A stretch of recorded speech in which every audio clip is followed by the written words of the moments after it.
Okay, hello. Can you all hear me? Okay. Welcome to the Fall Forum, which I think might be quite lively. That's the X-Fall Forum, I think. Well, actually, I can just say, we're not actually allowed to call it the Fall Forum. We did get a phone call from Ed Blaney, a nice phone call, it was very nice, but Mark didn't want you to call it the Fall Forum. Four ex-members and assorted people forum.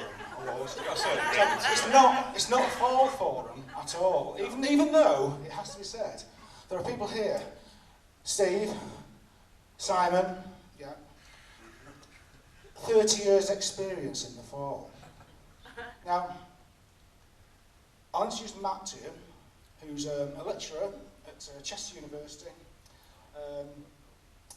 He's been a fall fan since Roche Rumble, haven't you? And you ended up, Mark will hate you for this forever, using computer technology to study the lyrics of R.K. Smith. We'll come to this in a minute, don't worry, we'll come to this in a minute. Olivia, who wrote the book with Steve, and Darrell Easley, author, great books on Peter Gabriel, Sparks, record collector, staff man, and 30 sleeve notes of the Fall. So I think between us, and I'll just to kick it off, I'll tell you my little story, because there's two books there. Another book, really, there's a book there in those sleeve notes. You know what I mean? And my little story is, I was a mate of Mark's from very early on, when he shared a flat with Una. I mean, literally gig 3, I think, and then with Kay Carroll, his manager and flatmate. I knew Mark for like 25 years as a mate, and we used to go in a pub. This is just kind of why we're here, I think. I remember walking in pubs with Mark, the whole band were there, and I said, "Come on, no, I'm sit with those fuckers." I said, "How can anybody be so rude?" And he was, I mean, I'm not just saying this, he was very close for a long time as like a 10 pints a night down the ostrich near Eaton Park sort of mate. He did once say to me, "I got managers and promoters and agents trying to make me go solo, and they can make more money if I go solo." But he says, you can't create Steve Antley. You can't create that sound. And I think but he never said that to you. No, he didn't. No, but yeah, I mean, what's the point of being Mark Smith if you've got nobody to shout at? Well, this is session musicians behind. This is what I'm going to come to. I'm not, you know, I wrote a book about myself 10 years ago. It should have been by both of us, and it does say that on the title, with his name bigger than mine. But and all he ever did was sit in a bar, and I bought him drinks and took him to the Lake District for a holiday, and that was we were mates until the moment that book came out. And the moment that book came out, I was like a band member, and he treated me completely differently. And I thought, that must be what it's like to be a band member. It's very random. But what is interesting about this gathering here is, I mean, 1, 2, 3 books, 4 books, with Darrell, 12 books have been written on the fall around the world so far, and there are more. There are more in the pipeline, I can assure you. There's at least 3 coming out next year. Why? Now, Steve, you're the first. You were 20 years in the fall. I mean, before that, you were Staff 9, weren't you, with Craig Salmon? With Craig and Mark, yes. I remember Kay. I remember being in Mark and Kay's flat, and they were saying, "This great band, Staff 9, supporting us. And I could tell then something was afoot. Did you know you were going to be in the fall? Did they know before you knew? I think that doing the Staff 9 really helped, yeah. I think because we supported the fall about 8 or 9 times, and they saw what Craig could do, and they saw what I could do, and especially Kay seemed to really like it. See that? And a bit more than that is I think they thought we weren't quite as flaky as the current members of the fall. Were they fragmented? And I think they thought, well, these guys aren't going to cause us as much trouble, and they're quite hard working. You see, that's the thing where you're talking about. They saw something in us, I think. Yeah. He was talking about those agents and managers saying, "Well, you were a solo performer with musicians." Is that what you were, in a sense? I mean, was it Mark's sort of shit, and you did what well, he said? I spent a year roadieing for them, and obviously during that year I saw the setup and I saw how it was, and the people in the band at the time were always complaining about, to old Mark and Kay, and why don't I get interviewed, and why don't I get to choose what single comes out, and all this, and and they were always complaining, and eventually they left because of that. Because when it first started, it was a cooperative, and everyone was supposedly equal, which didn't last for very long. But so I saw the setup, and I thought, well, yeah, I can work like that. I'll be quite happy to do that. I'll be quite happy to play bass in that. So you were aware of what you were getting into? Yes, yeah. And then, well, I ended up in a band with my two best friends from school, so, and then shortly after my brother, so we had our own little band within a band. Within a band.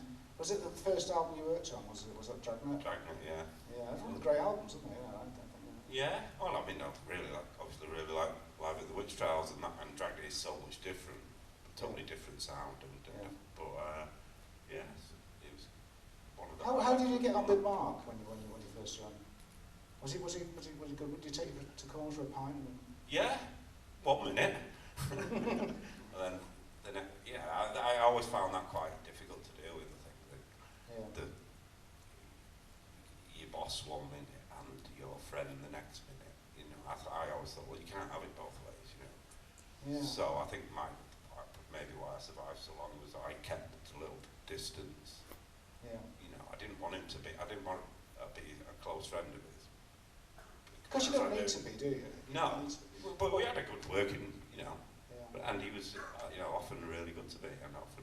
Yeah. I think of being in it for the 20 years is kind of like a very gradual thing that you don't see the decline or whatever, or you don't really look other people outside look at it and think this isn't as good as it was, or this is better than it used. But when you're in it day to day, you just sort of. One of the problems with this is you look at Morrissey and his band now, and how he'll travel separately and stay in hotels and that's okay. Well, you're getting money, but you weren't getting much money. We didn't do that. No, we didn't do that at all. We were very close by.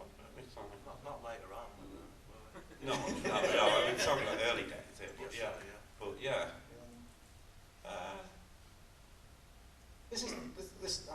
I'll come back to it. We'll sort of go around in circles here. Your book, The Big Week, just come to this, was it's got fantastic reviews. It's, amazing. The Barney Hoskins, half page in The Guardian. Yeah. The best, I think, the greatest, because I came to this last year. I did the panel last year, and it's the first one I've ever done. And I was pretty terrified. but it's been a great year since then, and the big worry for me was spent 4 years writing the book and steeling myself for the reaction, because so it was like a little target. I thought, well, the people who are in it, if they're happy with it, that's great. Well, most of them, we can't sort of be nice about everybody, but and then I thought, well, these folk fans on the website, and they're very critical, and they do analyse things. You don't, so. Yes. So I thought, well, if they're happy with it, well, there's another thing, and they are, and then it's sort of the wider world. Yeah, that's a fucking nightmare. I don't think, honestly. You wrote it. I mean, what was your relationship? I mean, what did you do? Did you just interview them endlessly, or what? How did it evolve? Well, when we started, we weren't sure how to approach it really, apart from that I was going to do it like a novel, rather than a traditional biography. So we just started, I suppose I better interview you then. Got a dictaphone, did 2 sessions like that, and it was all the sort of early stuff. And then found that actually it's better if I just take notes and we just chat a lot, and it was a long process. I mean, that was a long time ago. So sort of since then it's sort of layered up, and the last sort of rewrite was all about characterising everybody so that they actually feel like real people when you're reading about them, and not just names on a page, and putting the narrative drive in, which was all about Steve and his emotional journey throughout the whole thing, rather than it just be a string of anecdotes and little episodes about certain gigs, because I don't think that makes for particularly interesting reading. But you've got to sort of have a story there, really, haven't you? Well, when we were doing the plan, we had all these columns about the gigs and everything. The last one was an emotional depth column, wasn't it? You didn't know what that was, did what's you? that? It's what you're feeling at the time, isn't it? weren't allowed to feel anything. So this was the first challenge because we had to re-evoke what he'd have been feeling all them years ago. And it turned out he had quite a lot of feelings in the end. Yeah, they were there somewhere. Repressed. Not anymore. Now they're there for the world to see. How can the people that you've written about in the book respond? Has it been good? Really? Response? Yeah. Present company. Present company, but I'll go on to that in a minute. yeah. Well, the worry, because it was Mark Riley, because these people have got families and they're in the public eye, and maybe they don't want to. Tell me about that. What about Mark Riley? Well, I grew up with him, and a childhood friend, and first draft he read, and I don't think he could really relate to it, could he? I don't think he didn't really get it, and then that's all he said. Yeah. Because I was like, he read it, and we were really nervous about what he'd think, and he went, and afterwards I went, so you're still going to write the foreword? And he went, if I can relate to what's in the book. And I thought, oh, go and change it then. So we did spend a long time getting why it didn't work for him, and why he couldn't work with Mark, and what happened, and then we kept him in it all the way through because he sort of runs alongside it as his career as a DJ takes off. Yeah. And there's always occasional meetings, and occasional times we meet up in the music biz. So yeah, we worked a long time getting him right, and then Bricks, and then how did you get on with Brooks? Because I asked this question because Brooks has said that she all the time to the band that she never knew what you were thinking. Yeah, why was that? Why would you say that? Well, I was very quiet. Is that it? Yeah, I was very quiet. Yeah. Well, bass players. Bass players generally aren't they? Most of them. Yeah. So she said, well, I talked to her about it recently, and she said, well, you used to say things now and again, and I always thought, oh, that's good, we're on the same page, we're thinking about it, and then she'd be trying to second guess what I was thinking. Yeah. But I've not spoken to her for years and years, and she came to the launch, and yeah, she really liked it. Yeah. We sent her I saw it at the launch. we sent her a draft copy, and she really liked it. So. Okay, move on. We'll sort of go around. Simon. Yours is a slightly different story. Your book, you can drum but you can't hide. It's a slightly different story, but it's broader, isn't it? It's broader because you were. I'm careful. I'm choosing my words very carefully here because it's not. I don't want it to come like a John Otway-ish sort of thing, whereas the nearly man of Manchester rock and roll. It's not true. But you're in the patrol with Ian Brown and John Squire, weren't you? Yeah, who we went to Walton Grammar with, and we were in the same class. Started our first group, modelled ourselves on the Clash, who we were massive fans of. Yeah. In fact, me and John used to travel around following them, You played some bizarre 78, places. 79. Done a massive village hall and places like that. Yeah, we played there, Sale Annex. We had a little, a reasonable group of punks who used to follow us everywhere, based in Stretford. What happened to the patrol? Basically what happened, John Squire got a job at Cosgrove Hall. Yeah. And started doing animating. He worked on Danger Mouse and Wind in the Willows. Same time as that happened, Ian went travelling on his scooter abroad, Yeah. He likes to travel a lot, he does, so do I, And I met Johnny Marr, and basically Johnny said, I'm starting a new band, will you be the drummer? I said, all right, we'll give it a go. This is with Andy Rourke. We don't have a singer. Did you know Andy Rourke before that? Or was that No, we used to go drinking in the Vine in Sale. Right. Then when we started drinking at 16, Yeah. that's where we met him. And so basically I joined their camp while they were doing their animating and travelling. Okay. I did go back briefly with them, with Ian and John, just before Rennie joined the band. Right. But this gig came up with Terry Hall in 1984 with the Colour Field, which I did very briefly. Yeah. We played on the Tube, you remember that show? Yeah. Yeah, it was a great experience. Didn't know. I was 21 I was. To be honest, didn't know it was you in there, but it's Craig Gannon in the Yeah, he was. I saw him out the other night. Just tell me briefly, I know we're diverting slightly, but it's interesting in your tale, but it's a different sort of story. This is something that's interested me because I think I've read about 7 fall books, what there are, and to me, they all add something different, and then a different perspective. The only thing that's the same between your 2 books, I find, is a kind of begrudging respect for Mark, in that you were in the band, so you put up with it. You know what I mean? That we weren't getting wages. Well, I think he was I was in the band. begrudging, really. You don't. No, I don't. It's not begrudging. No, I think Are you not annoyed by it now? You're not annoyed by the way? I was annoyed about the way it finished, and I was annoyed about the last 5 years.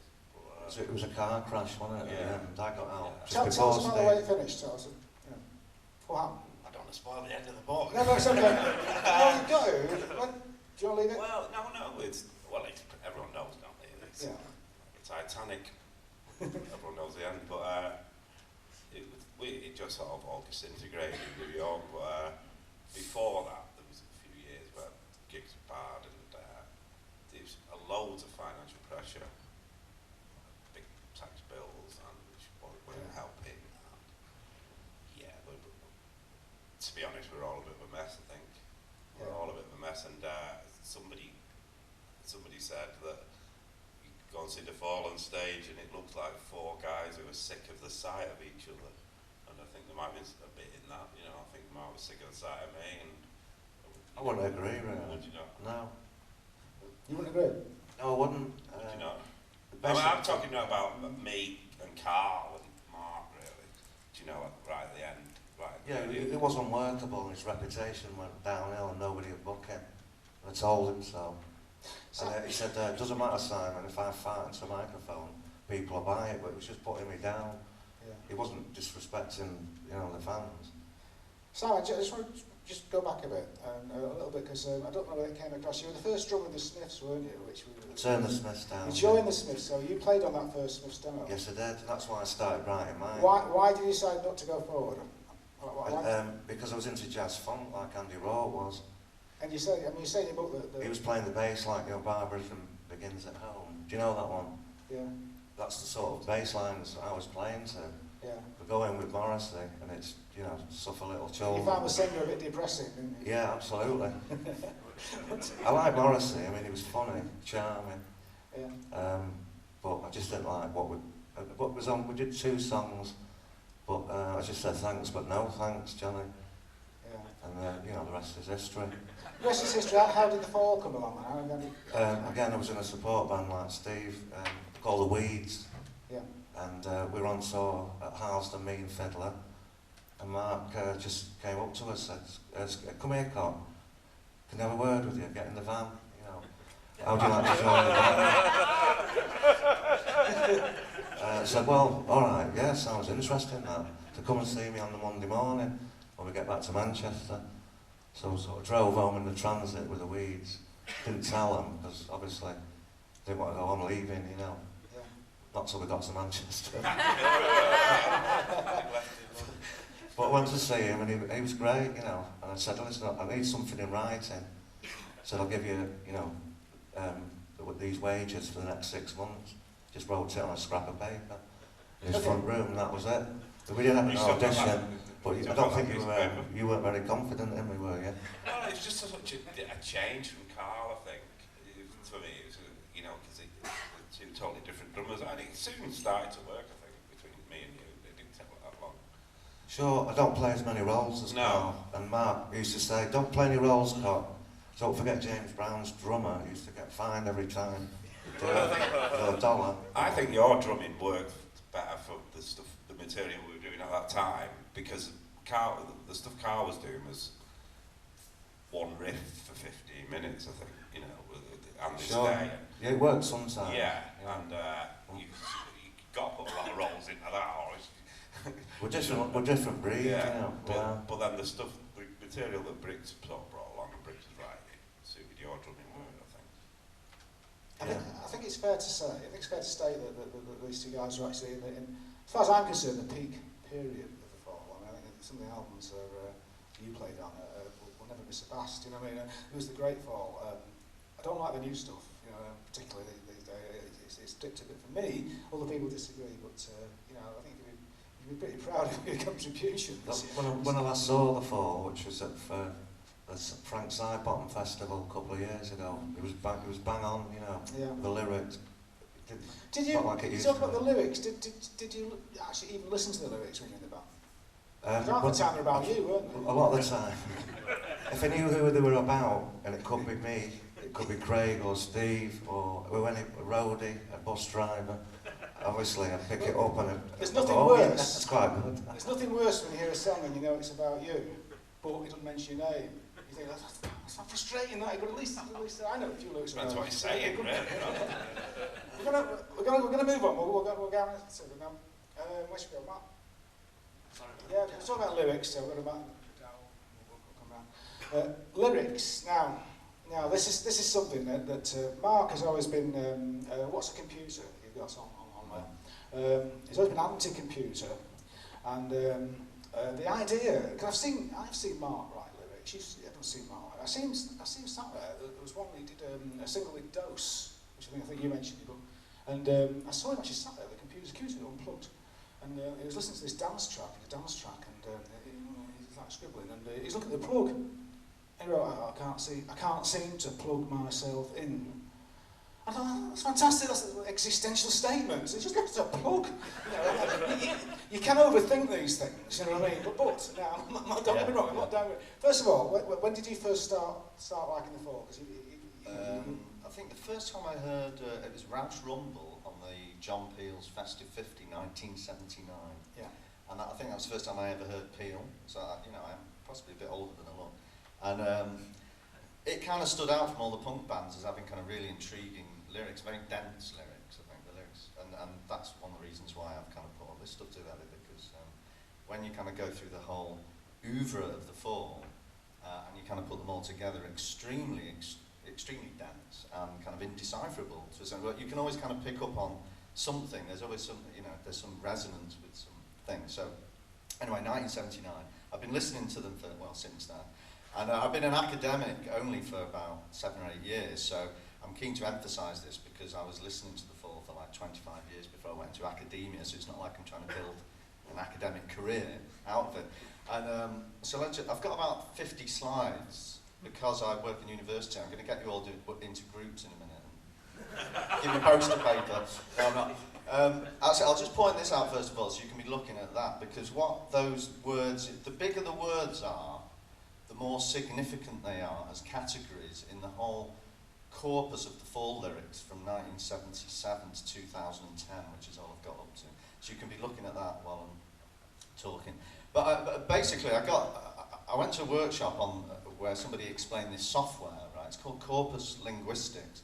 And what you do is you put all the words of related words together, and it kind of puts them in categories for you. So each word is assigned to a semantic category. So when I went to this workshop, I thought, well, that would actually work brilliantly with the lyrics of The Fall, because of the quantity and quality, really. There's so many. And has it got hate and musicians? Well, you can see music and related activities is quite violent and angry comes across. I don't know if you can see it there.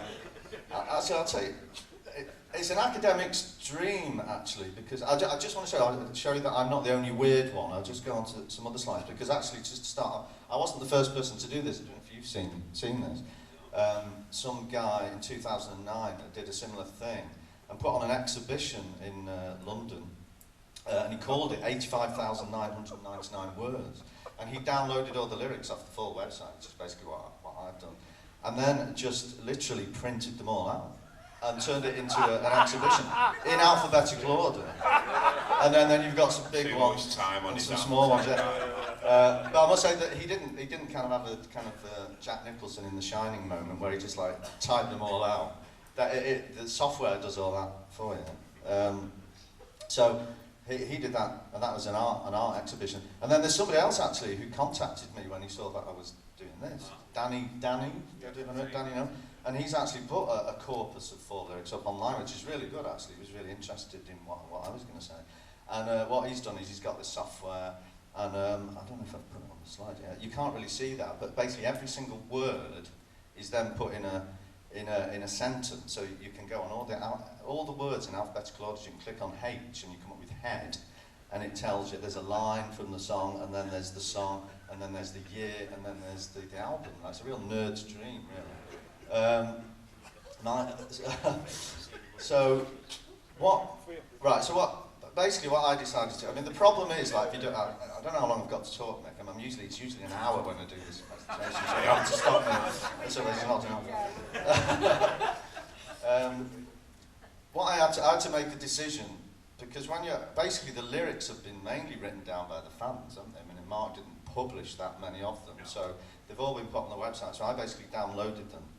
And if you're going to try and spot patterns, you have to kind of decide whether you're going to put all the repeated lines in or not. So I went through, there was 86,000 words that guy was writing. I basically had to cut 25,000 words out, which is all the kind of repeated lines, it's a curse, because he hasn't actually decided that each, there's 15 of them and that's significant. So I kind of condensed it down to the essence of the lyrics.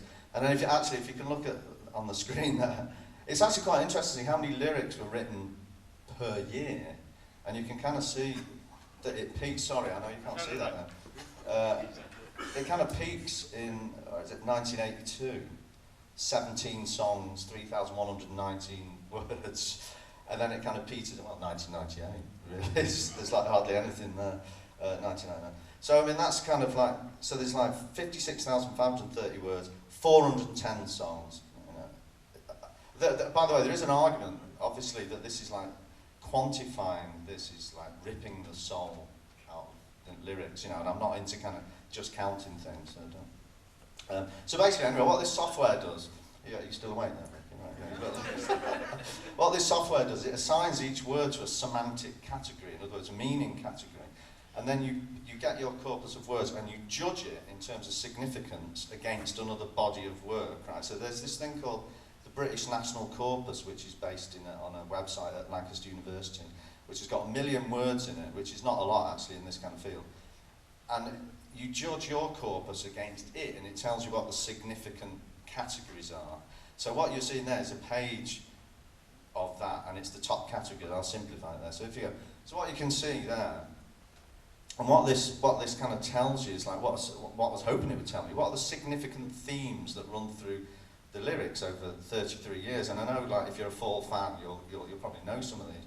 So if you look at the top of the chart, it says unmatched, and that figure on the end that says 1,429 it's a significance number. And all I know is that anything over 15 is significant. So 1,429 is very significant. And that tells us there's 1,257 words that cannot be identified by the software, which I thought was really interesting, and that's very unusual. Well, them's pay rise. Yeah, exactly. Democracy. Yeah. So if you read through so all these categories are really significant. That means that there's more kind of things to do with those subjects than there would be in your standard corpus. So now, if you're a Fall fan, you'll kind of go, yeah, I'm going to just put in there. You'll probably go, yeah, religion and the supernatural, that's understandable. Music, obviously, disease. But then there's these other things which I found fascinating. So the unmatched one, obviously, anatomy and physiology is a really, really significant category. Living creatures and geographical terms and geographical names. Actually, before I go on, I'd be more interested in knowing what people who are in the Fall, whether you can make any sense of that before I go on, whether those things, anatomy and physiology, living creatures. I can see a lot of living creatures. There's a lot of marks. The songs that include animals or insects. Right. Okay. I thought it was band members. Yeah. Well, there is songs named after band members, isn't there?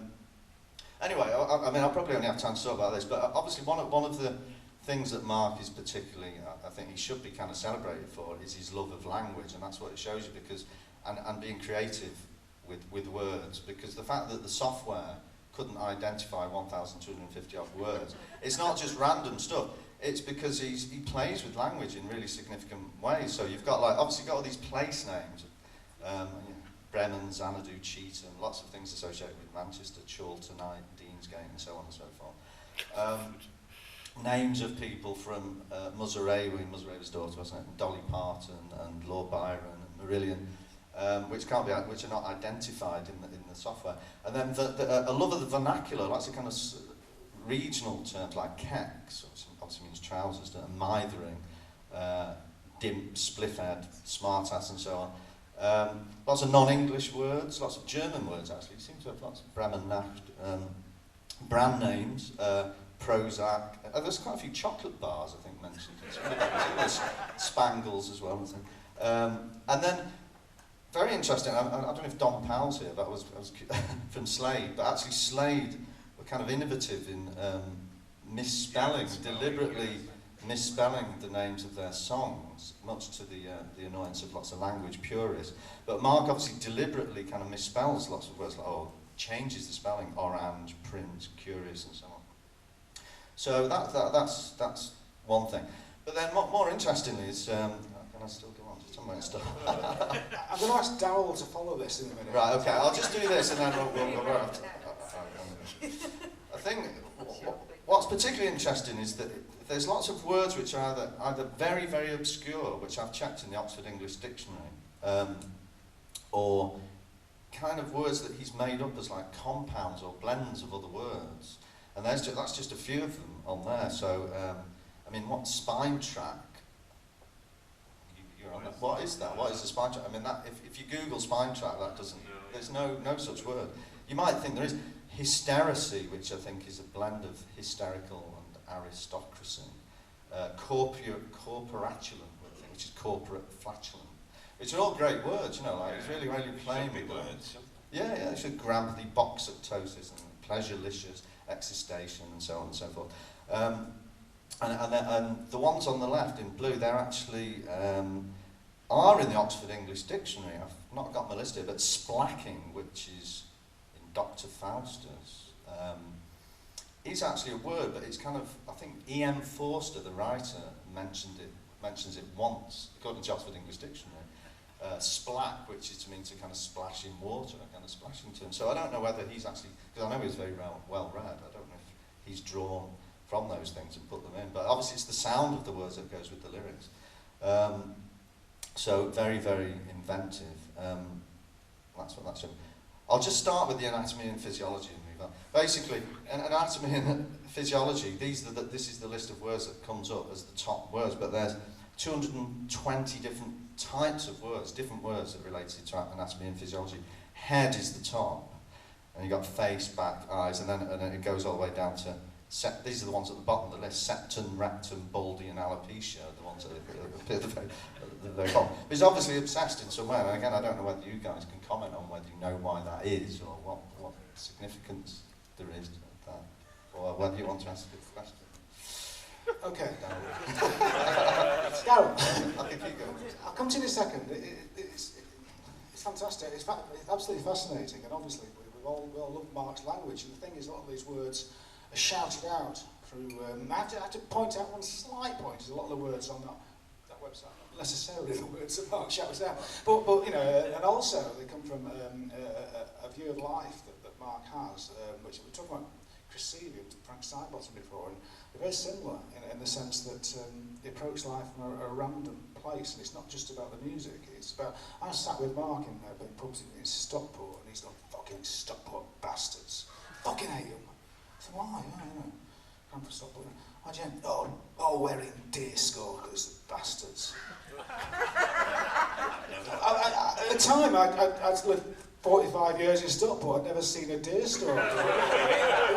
I think, and he was vehement. Maybe it's a metaphorical deerstalker. I don't know, but it's people who are actually stalking deer. People actually stalking. Same idea that in Stockport. He did have a he used to take the piss, because I was Steve from South Manchester, and he'd always, say, oh, you're soft, you lot. Soft, look at you, yeah. soft, where's your Greenwell is, But we just took it, Yes, it's because because from Stockport you can see Derbyshire on a clear day. He seems to think that they're all like, Burberry wearing, you know, country idiots. Not But the it case, does, is I mean, it? I took Mark to the countryside for 4 days, and he was shivering. He said, I've got to get out of Green, I've got to get away from Green. It really was. And he sent me a Christmas card that week saying, I'm still getting flashes of green from that bloody trip. Why did you take me to meet those country bastards? And the thing is, I took him to Keswick, and after 2 minutes after parking in Keswick, he was in the corner of a pub talking to a drunken Scotsman, which was, what you take him to Turkey, and it was in 2 minutes, he'd been in a bar talking and getting on with him. You know, I'm not against Scots, don't get me wrong, but you know, I don't like drunken ones next to you. You know, so. Mark loves them. I was on train that got that. He loves that. Can I just say about the green thing? Because if you on the screen there, if you look at the top left, colour and colour patterns comes out as a very significant thing. I've not put it on the slide, but there's loads of songs with green in it. It's the most significant colour in the obsession with green. So that's weird that you Probably should what mention it is, a pathological hatred of people from villages. Darryl. Darryl, what can Hello you say? there. Oh, God, that's loud, isn't it? Rock and roll. I have to say that if my wife was here, that would confirm all her worst fears about the Fool, and in a good way. But I mean, that's amazing. No, the Fool. I mean, and the fans of the Fool to sort of catalogue everything, and that sort of understanding that it's a very, very different thing. It's a parallel world. You either make the decision to step into, or you don't. And when you do, the untold riches await. And it was interesting. I was saying earlier that Terry Chimes was here yesterday, Tory Crimes from the Clash, and he said, "Oh, what are you doing?" I said, "Oh, pleasure to speak about the Fool." And he said, "I haven't heard anything by him." And it's interesting. There's a member of the Clash. At one time, member of the Clash, but you know, peers and things like that, and it's a fine wine. It's a select thing that once you do it, it's like getting used to drinking lager as a child. You know. I think the great thing about you was that it was a band that you either really liked or really hated, and there wasn't much middle ground. And I think if you're going to be in a band, that's you don't want to be in a band that people think are all out, they're all right. Do you know, you want to be in a band, I think, and then that's what's giving it longevity. Well, no, and that beautiful obsession and that way of wanting to quantify those words, because you know, looking at that, I can't wait to see more. I mean, I've seen some of it on the side, but you see it, and when you meet another Fool fan, one of the earliest things they say is how many times they've seen them.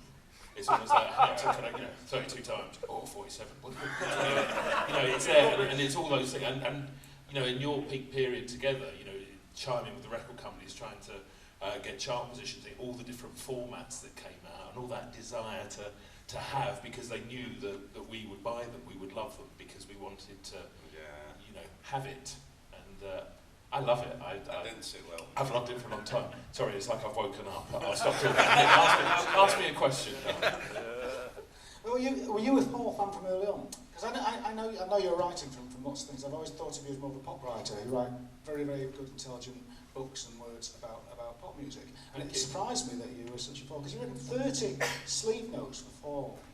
Yeah, I've been an enormous Fall fan. 1982, I can put the exact place and time. I was in Pizzaland. Does anyone remember Pizzaland? The frankly not as loved as Pizza Hut's chain, but was there. Brown plates, always great. But I was in Leicester Square, and I'm from Essex, and we used to make sort of pilgrimages to the Virgin Megastore up in Oxford Street, and it was this great, you know, like the one you had here, Brown, you know, the old school run by hippies. And my friend, I had the classic older friend, and he got me into 3 bands. And one was The Doors, one was Talking Heads, and the other one was The Fall. He was the best man at my wedding. He's still a very dear friend, you know. And he bought Hex when it came out. And we were sitting in Pizzaland, and I think I bought an album called Genius of Rap, because I was, you know, there at the cutting edge from a bit of Essex.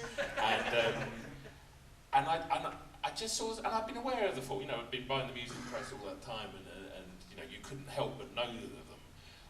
And just the sleeve. It was the sleeve that in this era of, you know, the super sleeves ABC were about to do Let's Kind of Love, and you'd seen all these bright pop sleeves or prog sleeves, and then you'd suddenly seen this with, you know, Have a Bleeding Guess, Six Smoked Here, and those great pictures. You know, you've seen highly photographed bands on back covers, and there's, you know, a bunch of oiks on a coach in Iceland, and that's it, with all this impenetrable, arms.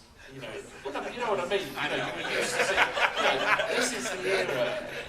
No, but it was amazing because you saw Haircut 100. I mean, and I loved that. I grew up. It's not many, I don't think it's many record labels would let the singer scribble the album sleeve out in an afternoon, do you?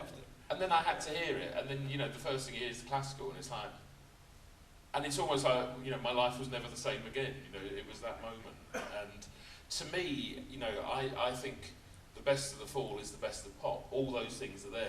Mark's amazing pop ear, through that love of American rockabilly at that time.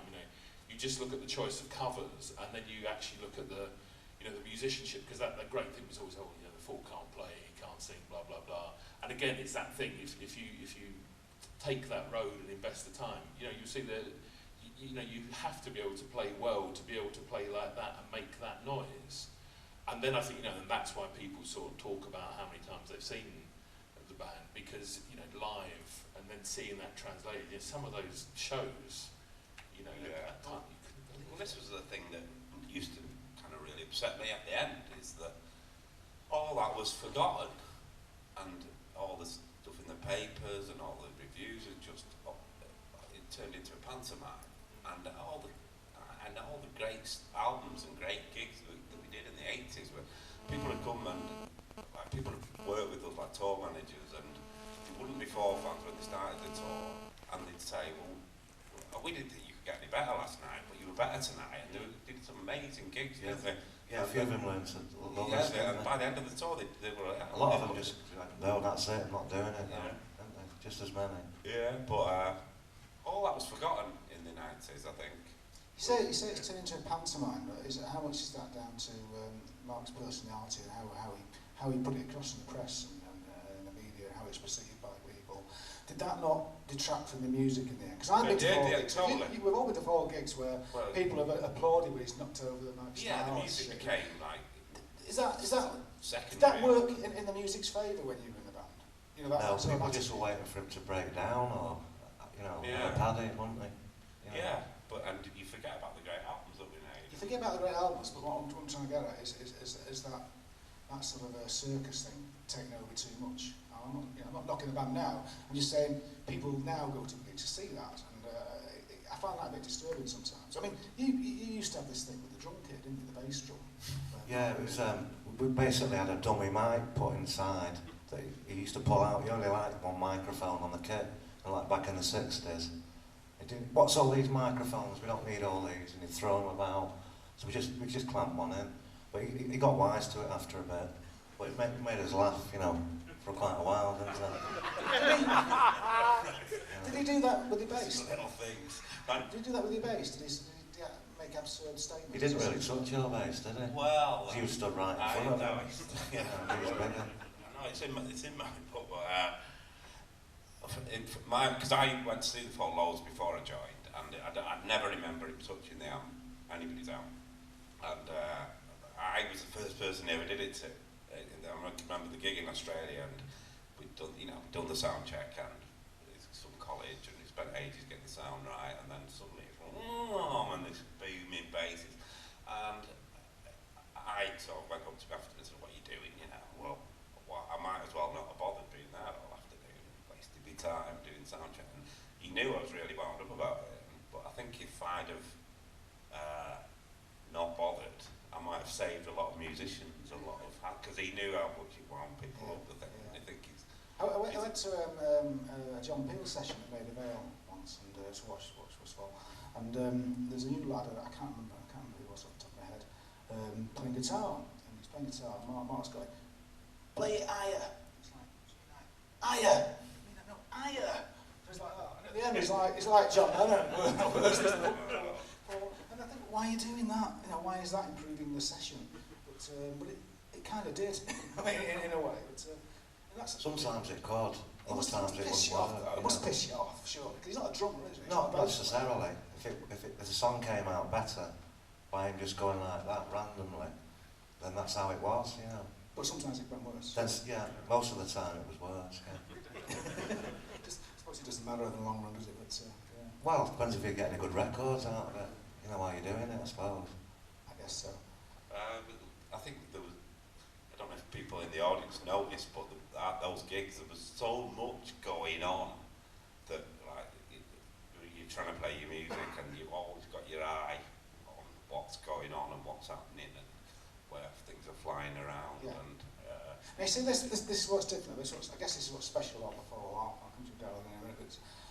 In that bands today, it's all done by numbers, isn't it? They'll turn up on time and they do it on time and they go and they're all, you know what I mean? It's like a professional thing and they all go home to their families. The Fall, it's like 24/7 kicking off shit everywhere, isn't it? I mean, that's part of it. I mean, that is it, isn't it? That's the Fall. It's not a band. It's a thing your book particularly. They use the word inside, life inside the Fall. And it's not like being in an orchestra or anything like that. You have to live it, don't you? And you're part. you do, yeah. I mean, people sort of exaggerate it, so it's like Yeah. being in a cult, but it's not that bad. But yeah, it kind of exists, and it's all. I think Was there a point then when it came that you thought real life's going to seep back and I've got to get out of this because it's going to? Well, yes and no. I think I got to like 20 years in it, and you can be forgiven for thinking, well, this is me, and this is what I do, and this is what I'm going to be doing. Yeah. But then it was that But kind of. you're not making enough money to buy a house at the end of it or pension or anything. So you're at the back of your I've head. got both of them. It's all right when you're 19. No, I mean, you know, we did get paid, and we made money, and it was a great way to live. It really was a great way to live, you know. I mean, when I was here yesterday, and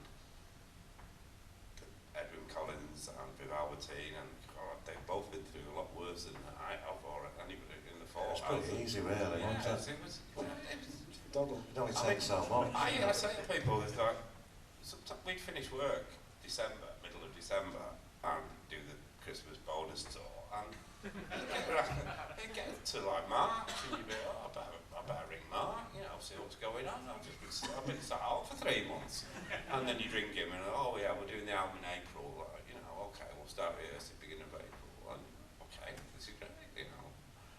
I've been bringing up my kids for 3 months now, so. Okay. When I went on holiday once, though, I came back and they got Carl Burns back in to play the drums. Well, that's the I problem. found Heather. You did play with Carl as well as a Only junior. briefly, about 6 times, as I remember it, on that American tour. How did you feel when you said? I wasn't happy about it, really. Why doesn't everybody do it?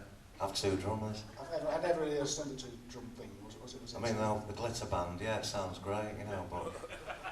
anyway, went to percussion after that, and I thought that worked better than having 2 drummers. Yeah.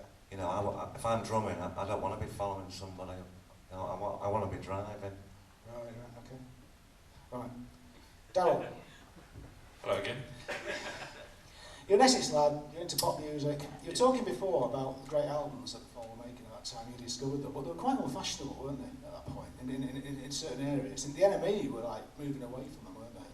They were writing about Wham and stuff. Yeah, it was very interesting. I mean, I think I could almost go as far as saying that the Fall sort of got me through the 80s, because I think after about 82, to me, and I mean, I adore ABC, and I loved all that white boy funk thing, but then, you know, Wham, and then what became Stock Aitken Warm and all of that stuff, didn't have that much of a resonance, and I wasn't really the sort of true indie kid that would be sort of, you know, subscribed to the indie charts. Obviously loved the Smiths, but the Fall, it was almost like all my food groups were there. That gave me enough of everything. I never liked the Mary Chain. I mean, obviously everybody loved the Mary Chain. I worked in record shops at that time. It was like, you know, you love the Mary Chain. It's like, well, actually, I've already got, you know, my version of that, and they're better. And you know, and I still believe that. So it was an interesting time in pop, and I loved the fact that, you know, you actually look back now, and for the untrained eye, if you're looking at pictures of sort of in '84 and then from '86 onwards, you know, it's not that big a leap to look at you and look at sort of like the greatest pop confection of the day, and you sort of look the same. But obviously, Brits had a lot to do with that. Scrubbed us up a bit. But it's amazing, the one of you against the backdrop where I think it's So on the... what is it then? That's, I mean, it's a mystery to me. Then what is it then? Because we tried everything, didn't we? Like you say, we tried the 15 different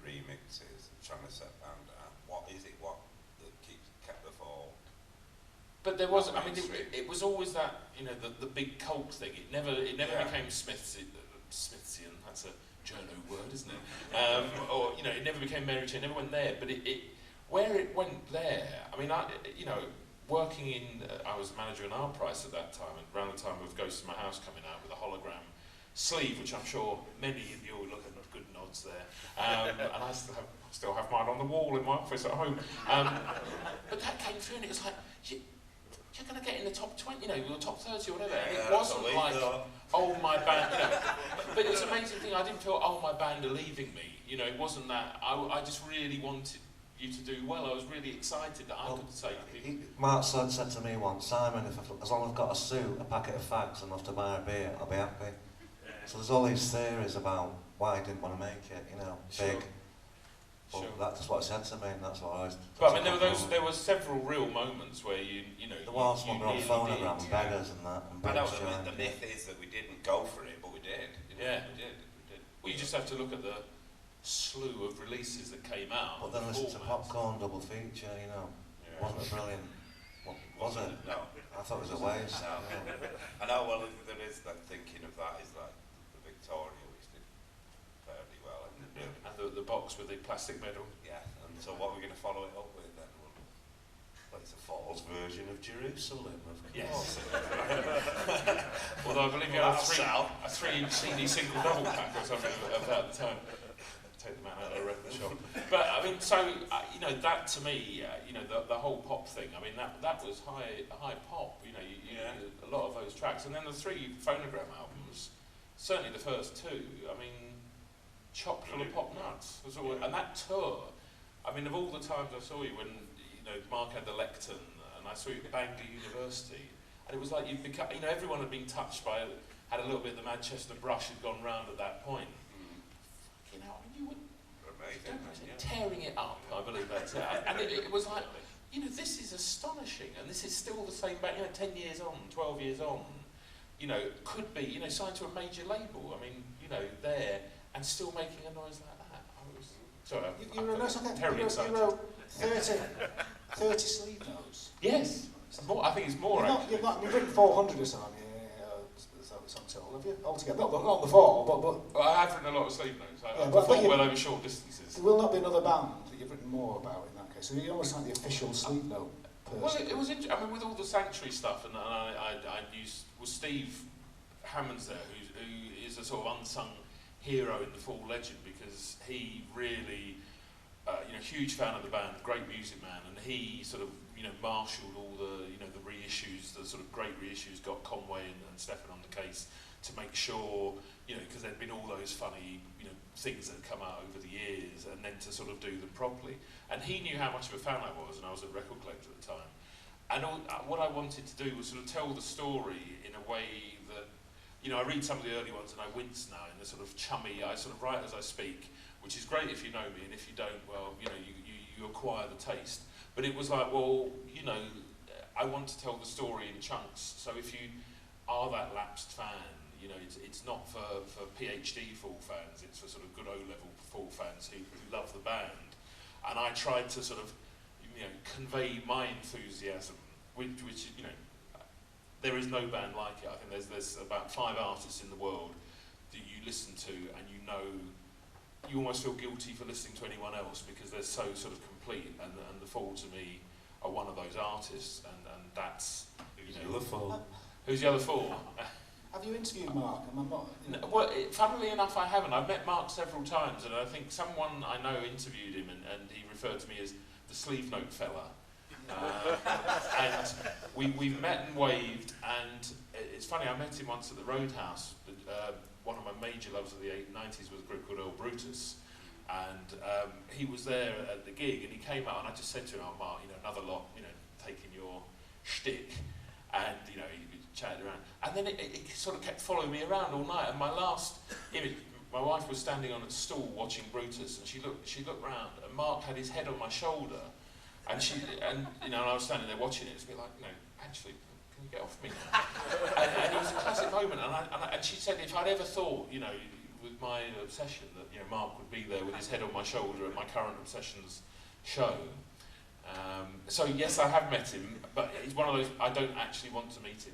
You've not done the fall interview then, the Mark interview, which... No, I know enough people you that know, have. you know, people, well, everybody, I mean... Yeah, everyone else has. It now starts in Malmaison, in the Manchester Malmaison, Right. and where the journalist buys three triple whiskies and 4 Guinnesses, and then it progresses from there along to Oldham Street, down to the Castle Hotel and Gulliver's, and then right to the bottom of the Pot and Kettle or whatever it is. The pubs get progressively worse as Mark gets progressively more drunk, and then he staggers off this journalist who spent like 56 quid on I drinks. remember the questions. But it still happens, and they still fall for it. It's been doing it for 30 years.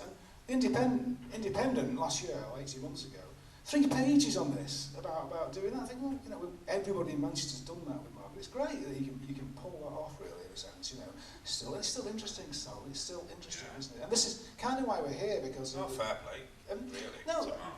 Why do you think you're in a band that is that interesting to write a book about? Because why did you decide to write the book? I mean, that's something we need to get back to.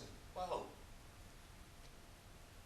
Can I put in? yeah, go on. Because You, I'm you not tell selling me. it. I'm swamped here by all this fandom, I have to say, and I come at it from a completely different angle, which I think's helped writing our book and getting the true story out. Because, with all due respect, I think all the other books that have been written, and Sleeve Notes, have been written by people who are massive fans, obsessively so, and you come with your own agenda to that then, don't you, I think?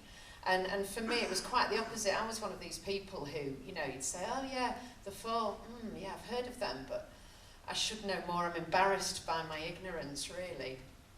Even though I was like really into a lot of the bands that were around that. So it gave us a bit of a blank canvas to build on. And it ensured that Steve got his real story out without me sort of pushing this bit or putting my own kind of like overtones on it, I think. But it's a fascinating thing, and I've kind of been drawn into it. I'm kind of like now. Why is it fascinating though? What is it about? What is it about The Fall? Because you're a non-Fall fan. No. When did it click? What is fascinating? Is it Mark? Is it his character? Is it his words? Is Not it really, quite the opposite, because Steve was like, well, you know, so much more went on in that band than just Mark, and people tend to focus on him, fair enough, because he's been the figure in the press and he's had the opportunity to, you know, we've given him over the years, you've given him the opportunity to just do that, and he does such a good job of it. But what he can do is go a little bit too far, maybe, and completely not accept what actually the other contributions were. And so what made it fascinating, actually, was just this mix of... For me, it was the characters that were involved in it that created this music, alongside his words. And, you know, with it being a bit of a festival about the way words and music go together, I think it's such a good example of how it can be done in the most original way. And your lyrics programme is fantastic, really. I think Mark would find it hilarious that we'd all be sat here like feeding his lyrics into a computer. Let's just not tell him, but feeding his lyrics into a computer to try and make sense of it. Whereas in actual fact, what went on when they were creating the music, it was quite a separate thing often, wasn't it? That you would sort of do the music and he'd add his original words to it, and these guys never really got involved in the lyrics so much. And it was this sort of kind of disparity between the two that perhaps gives it this originality as well, I think. There's 2 ways of looking at it, really, and 2 schools of thought, as we said. One is that Mark's originality on one side, and he's the genius in The Fall, moving on. And the other way of looking at it is that Mark surfs on the music of the musicians in the band. Did you ever think that? Did you ever think, I'm creating this music and Mark's taking the credit? But it has been said a lot. So. He took 50% of the royalties automatically, didn't he? Yeah. What was left was shared with whoever he decided was writing the song. Did you go in practice room and come up with tunes or stuff, and then present it to Mark, or did it come your way? We did there's such a body of work, isn't there? We tried it every way. Yeah, I mean, some albums we'd come up with all the music, give it to him, and he'd write it, and the music would be pretty much finished, and he'd put the words on top. Others, he'd have a little idea of how he wanted the tune, and we'd work that out. And we tried every different songwriting possible, I think. Did he approach each album differently, or did he? I think all the, doing the research for the book, and because I've not listened to The Fall for years, and listening back to all the albums, it's such a diary. You listen to that album, you think, that's where the band was at that time, and the great albums are when the band was going great, and the people, everyone was getting on, and the ones that I don't think were so good are just a total reflection of the state of the band at the time, which is great, you know, because I think that's what albums should be. They're a living reflection of it. Album, really, I mean, and then there's the ones that I think, because it was 5-6 people working and obviously not selling millions, there was a certain financial pressure to deliver every year, and so I think some of the albums were a bit rushed, and some could have given another 6 months, could have been a lot better. You know? But on the whole, it's, you know, they've all got the moments, and they've all got good stuff on. Okay, a couple more things. I think we'll have to throw it open, aren't we? Because we're kind of getting on. Matt, I think if Mark heard that, he'd pour a pint of beer over your head first, throw you out, and then scrounge a couple of whiskies off you on the way, and then come back and secretly go. I'm sure he would. Well, there was an academic conference, wasn't there, in Salford in 2009? Was it the paint? What's it called? Messing up the paintwork conference. Yeah, there was. Perhaps the less said about the better. But no, there was. Very interesting, actually. There's a whole day's academic conference about the fall. I can imagine such a thing on Mark Smith and all kinds of things. And you talked about the sleeve before. The sleeve. There's a whole hour about it's the new thing, single sleeve. The whole hour was talking about how there's this anti-art, artlessness, this big stance. And I was in that room when that sleeve was created. And it wasn't created by Mark at all. It was Kay who went, fuck it. And that was it, you know, really, it was it. But to see that years later, it was absolutely hilarious. Did you enjoy that conference, by the way? At certain moments, I mean, they're very kind of academic titles like autodidactism, Blake, and scientific materialism in the fall. Kind of weird ones. There was some were absolutely bonkers, but it was interesting because there was rumours that Mark had put spies in the audience because Alan Wise was there and he was kind of putting all these rumours around. But Grant Showbiz was there. Well, we more enjoyed the evening session when. Oh, did you? When you were doing the. Yeah, it was, that was. Anyway, moving on from that. What it was briefly, because we need to get some questions in, don't we? At the end of the fall book, I'll tell you what happened.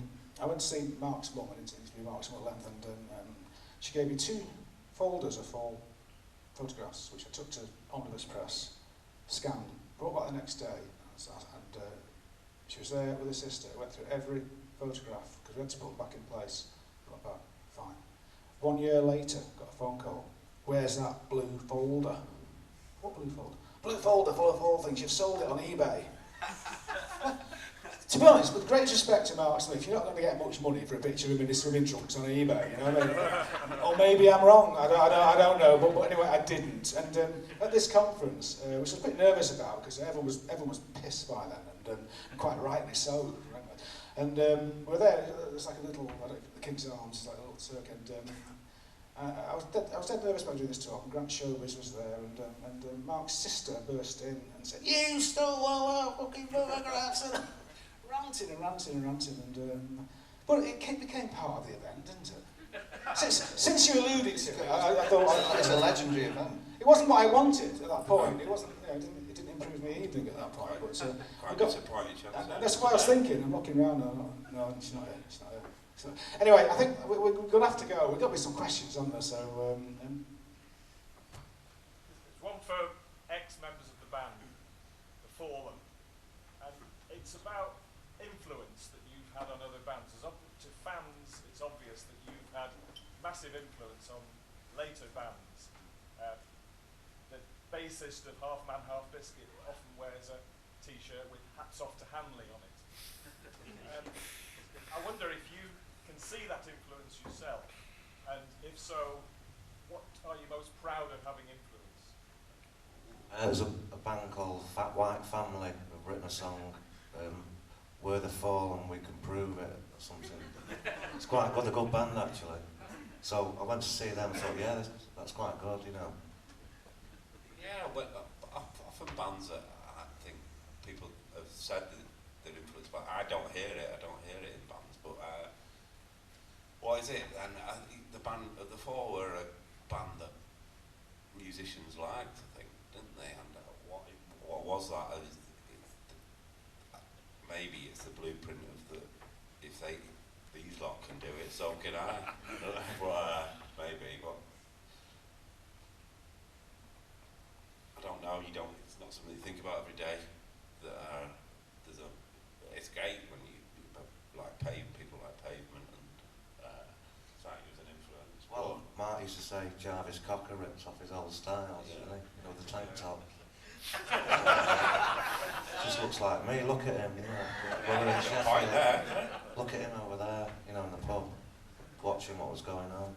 So, I have to say, because let's say so. we're to blame for Paul. Was most aggrieved once when he walked in his local, whatever, August Barner boozer, you know, booze shop, and the girl behind the counter went, "At last you made it. I love that common people." Yeah, and he was well pissed off. He never went in there again, I don't think. Anyone else? No questions? There should be a better answer than that. Well, you know what, I don't think you've told the truth No. anyway, because when we were doing the research for the book, every now and then there'd be a song and he'd go, yeah, they ripped that right off us. And there was quite a lot of them, to be fair, all the way through. Like who? There was the Pavement one, which really bothered you, and then I can't remember them all because it was a while ago now. But you started off right from the beginning, say yeah, and they copied that one, but then there were other bands as well who we've met along the way who come up to us and say, oh, Steve, you're really massive influence on everything we've done, and you know. Well, can I just say, Matt here is a bass player in an excellent band at the moment in Manchester called Factory Axe. And as I've seen them before. and I have to say, one of your top 5 bass lines of all time is one of Steve's. Oh yeah, Athlete Cure. Oh. Give old. The John Peel session. I know that's Yes. Well, when you ripped someone off, It's right? just tonight. I'm gonna rock you tonight. All the bass lines. I had to pick that one. I was playing that in a sound check one day, and Mark comes on the dressing room and goes, "We're using that. Use that. Tonight we're gonna rock you tonight. We're using it. And Simon Rogers said, "You can't use that." I've been trying to get that as my ringtone. Of course we did. We're out on it. Gonna show these lads how to play properly. You're not too crushed by What it. about? Hey, Luciano or something. I wouldn't ask you what your other 4 were, but I'm not going to. I would ask you what your other 4 bass lines, favourite bass lines were, but Bombast. I'm not going to. The fact that you've got 5 favourite bass lines is really, Really so. Is there any more? There must be more questions. Must be. Yeah. Can I ask Steve about the end of the book? Why you decided to sort of like bring like a guillotine chop down at the end of the book? Good question. Yes, because originally there was a lot after, wasn't there? There was a lot after, and there was how we wrote it originally was it had my first bit of part of being in the Fall, and then it had my last bit of being in the Fall, and in the middle there was like a flashback was playing with Tom and what happened after, and forming my own band and what have you, but then as that 4th rewrite came through, and we It's a put bit it. of a rock and roll ending because Yeah, we they're put it in not. chronological order, and it just seemed like the place to finish, and everything else after that just seemed like. I think we had the strap line by then as well, which was Life Inside the Fall, so it kind of didn't make sense to carry on writing afterwards. But we were also aware that, yeah, people will want to know what happens next, but you don't actually know what happens next, and we didn't want that sort of what did happen next to cloud the feeling of the book as it was to that point, because if it was a novel, you know, you'd have your resolve, Yeah. wouldn't you? But in real life, you don't always get your resolve, and you didn't in this case. And we kind of felt that the feeling at the end of it, you know, yeah, you don't want it to end then. You don't want it to end for Steve. Steve didn't really want it to end then, but it had to. And so, you know, why be kind to you guys? Why not just end it when it ended? And I think, and we came into the conclusion that the way it's written, with a certain amount of humour and whatever, it kind of shows that you're all right now, that you've come out of it all right now. That, you know, the But way if it's we'd written. done the next 10 years as well, I mean, we'd still be writing it anyway. You know, you wouldn't be able to read it yet because it'd be too long and we'd had enough of writing it as well. That was another reason. So you've got a sequel coming on then? Maybe. not yet though. I think Steve's sick of writing about sick himself. of talking about me and writing about himself. We kind of want to move on with it all, don't we? Yeah, And, yeah. and write something Yeah. completely different. But Okay, I think one more question. Well, it's got Hey. sorry, Alex. It'd be a good way to finish. Yeah. Mark E. Smith once gave me £60 for no reason. Generous. I wouldn't say popular. You can give it me back after. You Yeah. something nice to say about Mark. Yeah. Yeah? Why not? I thought, when I first joined the band, Mark was brilliant. In fact, I'd go as far to say, for a brief period, he was my best mate, about 89. After him and Brick split up, we got out clubbing it and all the rest of it. And he's a very generous guy, and I say so, you know. Yeah, and I was a fan before I joined, and I did spend a few years kind of in awe of Mark, and sort of hung off his every word. And he like I say, he saw something in us, and he gave us the opportunity, and we ended up as something I never thought would happen, a career in music. And he's got a really unique sort of way of looking at the world, and I didn't think he could get arrested when I left. And fair play to him for carrying on as well. I think we're going to have to leave it now. It's fair to say a unique person. There's no two ways about that. There's a Mark that's not the Mark E. Smith cult pop star. That's a really nice guy underlying. Sometimes it's hard to find, but it's there. You know. And, Yeah. But like I say, Steve, Simon, Matt, Thank you. Thanks, mate. Olivia, Thank you. Darryl. It's been great. It's been fun. It's not been what we expected, has it, Matt? No. it's been a bit weird actually, yeah. Well, thanks very much. I think it's been Thanks for lovely. coming down as well. It is.